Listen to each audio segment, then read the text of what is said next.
Graça e paz da parte do nosso Deus e Pai, do nosso Senhor Jesus Cristo. Nós vamos ter mais um momento aqui para trazer uma palavra de Deus para o seu coração, estudando então, continuando a carta do apóstolo Paulo a Timóteo. Vamos ler aqui, vamos meditar na verdade aqui nos últimos 2 capítulos da primeira carta, que é o capítulo 5, capítulo 6, umas instruções práticas do apóstolo Paulo ali a Timóteo, e a conclusão dessa primeira carta. E eu creio que Deus tem muito a trabalhar na minha vida e na sua vida. Mas antes da gente focar aqui no estudo, vamos ter uma palavra, um momento de oração. Quero te convidar a orar comigo, pedindo para que Deus nos abra os nossos olhos e nos dê compreensão da palavra dele, sabe? Nos dê compreensão daquilo que ele quer falar. E também que ele esteja nos abençoando, sabe, dentro das nossas necessidades, das nossas dificuldades. Ore comigo. Senhor, no nome de Jesus, nós entramos na Tua presença. Pelo novo e vivo caminho, ó Deus, sabemos que o Senhor conquistou, ó Pai, ali, o livre acesso, ó Deus, tirando as barreiras, o véu que separava. Então podemos entrar com ousadia no Santo dos Santos, estarmos diante do Teu trono, Pai, porque temos um grande sumo sacerdote que é capaz de se compadecer das nossas vidas. Ó Deus, então, dentro desse pedido por misericórdia, Deus, para que o Senhor derrame graça sobre as nossas vidas, nós pedimos que o Senhor fale conosco através da Tua palavra. Abra o nosso entendimento, abra o nosso coração, que ele é tão duro, Deus, para compreendermos a Tua palavra, a Tua Escritura. Ilumine para nós, ó Deus, essas letras, de uma forma que nos apropriemos dela, ó Deus, e venhamos a praticar. Temos como regra de prática e para a nossa vida, Deus. É o que nós pedimos, ó Deus, que essa Tua palavra nos corrija, que essa Tua palavra nos encoraje, que essa palavra, Deus, nos proporcione mais esperança, Deus, e nos mostre, Pai, como viver o dia, estejamos prontos, ó Deus, para responder todos que perguntem, ó Deus, qual o motivo da nossa fé, da nossa esperança. Queremos a Tua palavra viva e eficaz, ó Deus, agindo em nós. Também olha para as nossas dificuldades, Senhor, as nossas necessidades. Temos lutado, Deus, dia após dia contra um vírus terrível, ó Deus, que tem ceifado vidas. Ó Deus, sabemos que tudo está debaixo do Teu poder e da Tua soberania, que nada foge do Teu controle, Senhor. Por isso pedimos que o Senhor console os corações, que o Senhor nos livre, Pai, do mal, que o Senhor olhe, Pai, para a nossa geração, para a nossa nação, com misericórdia. Pai, é o que te pedimos agora, orando, Senhor, por esses 2 motivos, para que o Senhor fique conosco, nos abençoando. Ó Deus, nas nossas necessidades, cuidando da gente e abrindo os nossos olhos para a Tua palavra, Senhor. É em nome de Jesus que nós oramos e te engrandecemos, Senhor. Amém. Amém. Vamos lá?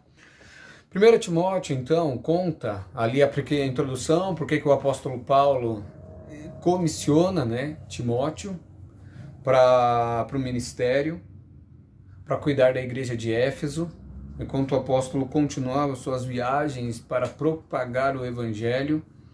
E nós vemos ali que o motivo foi porque na igreja de Éfeso nós vemos que alguns falsos mestres se levantaram, e ali algumas heresias que o apóstolo Paulo ele diz que são doutrinas falsas, e mitos que estavam se levantando. Então a exortação era para que o Timóteo fosse com a doutrina verdadeira do Senhor Jesus. E ele fala também a respeito do verdadeiro propósito da lei, por causa de alguns judaizantes que se encontravam dentro da igreja também. O apóstolo Paulo então trabalha a ideia também da graça que lhe foi concedida de ser ministro do Senhor, onde que a fé transbordou no seu coração, onde que Deus o abençoou, que Jesus Cristo o salvou, mesmo ele sendo o pior dos pecadores. Então ele fala desse evangelho que é verdadeiro, esse evangelho que é o que salva, que essa é a sã doutrina. Depois ele trabalha também então a ideia de que o Timóteo ele deveria ter um ponto de princípio do ministério, e o ponto de princípio que ele deveria ter era uma vida de oração, Antes de tudo, se dedique à oração, orem por todos, interceda, né, faça súplicas, entre com ações de graças, colocando todos os aspectos da oração. Pois nós vemos o apóstolo Paulo no capítulo 3 lidando com os bispos e com os diáconos, né, ou então trazendo ali de forma prática quem são aqueles que estariam servindo na casa do Senhor, na igreja. A igreja de Éfeso precisava disso, então o jovem Timóteo, como coloca no capítulo 4, que foi instruído, então, que ele fosse exemplos para esses líderes, que ele fosse exemplo para os fiéis na prática, no procedimento, na forma como ele vivesse. Ele deveria ser um exemplo, ele deveria então se dedicar ao estudo, ao ensino, e não desprezar esse dom que lhe foi concedido. Então esse era o escopo aqui, a base que o apóstolo Paulo trabalha para Timóteo. Quando olha, então dentro de tudo isso, sabe, existem falsas doutrinas, existem judaizantes enfatizando a lei. Eu te ensinei o verdadeiro evangelho, que é aquele que do Jesus que salva os piores dos pecadores, do qual eu me encaixo. Então esse evangelho que eu estou te mostrando e que você deve ensinar. Mas antes de começar essa luta, sabe, essa batalha contra essa heresia, contra os judaizantes, você deve se dedicar à oração, você deve buscar o Senhor. E depois ele então dá essas instruções práticas: estude, medite, seja um bom ministro, cuide da sua vida, seja um exemplo para os fiéis, porque assim ninguém vai desprezar o fato de você ser um jovem. Então esse é o conteúdo. Fala sobre as especificações dos diáconos e dos discípulos, aqueles que devem estar à frente do Senhor, da igreja, servindo ao Senhor, que não é pelos seus talentos, por aquilo que eles sabem fazer, não é por capacidade pragmática, mas sim por qualificações de integridade, qualificações espirituais, pessoas de boa reputação, que cuidam bem da casa. Então essa é a orientação do apóstolo Paulo. No capítulo 5, que é a nossa fonte aqui de pensamento hoje, e o 6, que é quando ele fecha tudo, são vários conselhos. O apóstolo Paulo, então, ele mostra para Timóteo, para que a igreja ela cresça equilibrada, todos os aspectos, todas as necessidades precisam ser supridas. Então, jovem Timóteo, um pastor aprendendo sobre o ministério, nós vemos que o apóstolo Paulo se preocupa com todas as coisas. Então ele começa falando para Timóteo como se deve, no capítulo 5, tratar os mais velhos. Então ele dá uma aula aqui de ética para Timóteo, né? Dizendo que Timóteo ele deveria exortar os mais velhos como se fossem pais dele, que eles não deveriam ser corrigidos na frente de todo mundo. E a gente começa pensando nisso, sabe? São etapas ali, ele progride, depois ele fala sobre as viúvas, sobre a necessidade de que sim, se preocupar com as viúvas dentro do ministério eclesiástico, né? E ele qualifica ali as viúvas, aquelas que são jovens, que uma grande instrução é que elas se casem de novo, né? Para que o seu coração não fique dividido entre servir o Senhor ou tentado por causa da sua necessidade física. Ele fala das viúvas que têm filhos, né, e que têm netos, que essas devem ser cuidadas pela própria família. Esse é o princípio que Timóteo deveria ensinar, e é dentro desse contexto que nós vemos aquele versículo famoso que também serve como princípio para que nós venhamos cuidar do nosso lar, da nossa família, no capítulo 5, versículo 8, que diz: se alguém não cuida dos seus parentes, e especialmente os da sua própria família, negou a fé e é pior que o descrente. Isso tem que falar com o meu coração e o seu coração. Se alguém não cuida dos seus familiares, e principalmente da sua família, é pior que o descrente, né? Negou a fé. Como temos tratado os nossos parentes, nossos irmãos de sangue. ensino profundo aqui, né? E ele continua dizendo aqui, então, que isso, a viúva, ela deve se dedicar à oração, ela deve se dedicar à súplica, deve se dedicar ao Senhor. Depois que ele trata da viúva, que vai do primeiro, então, do versículo 1 e 2, o apóstolo Paulo fala do trato com os idosos. Do versículo 3 do capítulo 5 ao versículo 16, extenso, né, isso, um tratar extenso do apóstolo Paulo. E ele trata, então, das viúvas, do versículo 3 ao versículo 16. Do 17 até o 25, o apóstolo Paulo fala sobre os presbíteros, né? E sobre os presbíteros, ele diz que os presbíteros, os pastores, aqueles que lideram a igreja, eles são dignos de receber um salário, são dignos de honra, dupla honra por causa disso. Principalmente aqueles que exercem bem esse ministério e se dedicam à pregação e ao ensino. Então é um princípio importante aqui, ou seja, você deve honrar os seus pastores, você deve honrar aqueles que te lideram, aqueles que se dedicam ao ensino, aqueles que se dedicam à pregação, né? Porque eles te mostram a luz para toda a sua vida.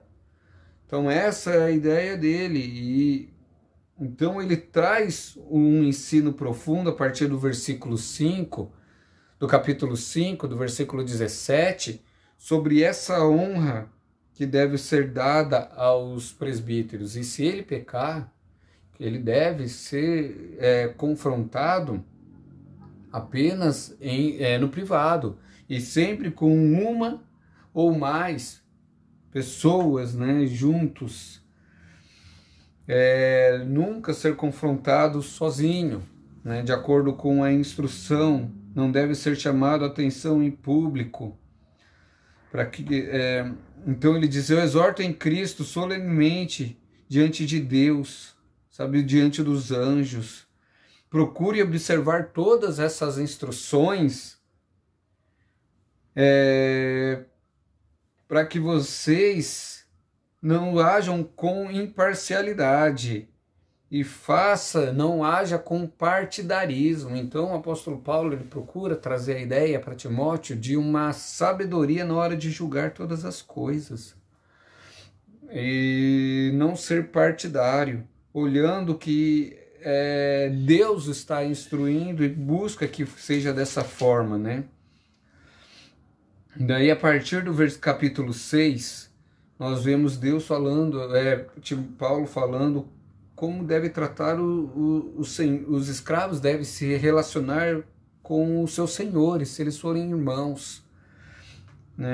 Que esse jugo de escravidão, ele não deve ser considerado dentro do termo simplesmente profissional, mas eles têm que ser dignos de mais respeito ainda, para que o nome de Deus não seja blasfemado. Ok? Então, se ambos forem crentes, tem que haver um relacionamento ali de uma forma que o Senhor seja honrado. Aquele que trabalha para um Senhor que é cristão, que é irmão, deve se dedicar mais ainda ao ensino. E da mesma forma, aquele que é o Senhor e tem um servo que é cristão, deve honrar esse seu servo, né, e tratá-lo com respeito, para que o Senhor não seja blasfemado dentro desse relacionamento. Capítulo 6, do versículo 3 ao 5, ele fala sobre algumas ocupações, questões diversas, né? E nessas questões diversas ele fala sobre falsos mestres. Se alguém ensina falsa doutrina, que não concorda com a sã doutrina de Cristo, de Jesus Cristo, e com o ensino que é segundo a piedade, e orgulhoso, e que nada entende, esse tal mostra que tem interesse doentio por controvérsias. Então ele fala sobre esse tipo de coisa, sobre controvérsias, sobre conversas malignas, sobre perca de tempo, porque na verdade esse não é o foco daquele que está na liderança, daquele que está vivendo baseado nos ensinos do Senhor. Então, discussões teológicas sem fundamentos. É ao contrário, o que você deve viver então, e aquilo que ele já tinha ensinado, era se exercitar na piedade. E isso é que tem lucro. A partir do versículo 6, ele fala sobre o amor do dinheiro como a raiz de todo o mal, falando que graças a isso, graças a essa raiz, que muitos se corrompem, muitos se perdem no caminhar na vida cristã. E a partir do versículo 11, nós vemos as recomendações finais do apóstolo. Ele fala: combata um bom combate. Senhor, tome posse da vida eterna, da qual você foi chamado, e de boa confissão na presença de muitas testemunhas. E ele fala: entregue a sua vida nesse ministério, entregue a sua vida e viva em função daquilo, para aquilo que você foi chamado, para aquilo que o Senhor trabalhou no teu coração, daquilo que foi imposto, para que você faça. Timóteo, guarde o que foi confiado, evite as conversas inúteis.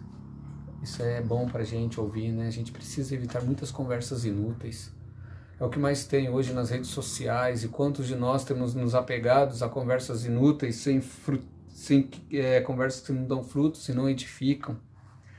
Evite conversas inúteis e profanas e ideias contraditórias, sabe, do que é falsamente chamado conhecimento. Professando, alguns assim desviaram da fé. Que a graça esteja com você. O apóstolo Paulo então conclui dessa forma, sabe, trazendo esses aspectos práticos, falando: olha, você precisa aprender a lidar com os idosos, você precisa aprender a lidar com as viúvas, olha, como deve ser tratado os presbíteros, os líderes, os pastores, eles devem receber, eles devem ser considerados com autoestima, precisa haver um entendimento ético dentro da sua liderança. Olha, os escravos e os senhores, o patrão e o empregado, eles devem lidar e agir dentro dessa maneira no seu relacionamento. Tome cuidado com os falsos mestres, com aqueles que apenas procuram trazer palavras de discórdia. Cuidado com o amor ao dinheiro. Todas essas instruções, os ricos. E ele apela esse apelo final: Timóteo, guarde o que lhe foi confiado. Deus tem te confiado coisas. Guarde essas coisas, aprenda sobre essas instruções. Pense que Deus ele está interessado em todas as fases da sua vida, em todos os seus relacionamentos. É isso que a gente entende aqui dentro da vida prática. Ele sai dentro da doutrina para a vida prática. E essa vida prática, em toda ela, espelha aquilo que nós aprendemos. Então nós temos que guardar isso, combater o bom combate, lutar a carreira, sabe, aquela boa confissão, e assim experimentar a salvação do Senhor. Esse é o ensino, essa é a mensagem. Nós encerramos aqui 1 Timóteo. Que Deus abençoe a sua vida. Leia essa carta. Sabe, como eu disse, ela foi a carta que uma das cartas que mais me impactaram. Porque eu comecei muito jovem a ensinar.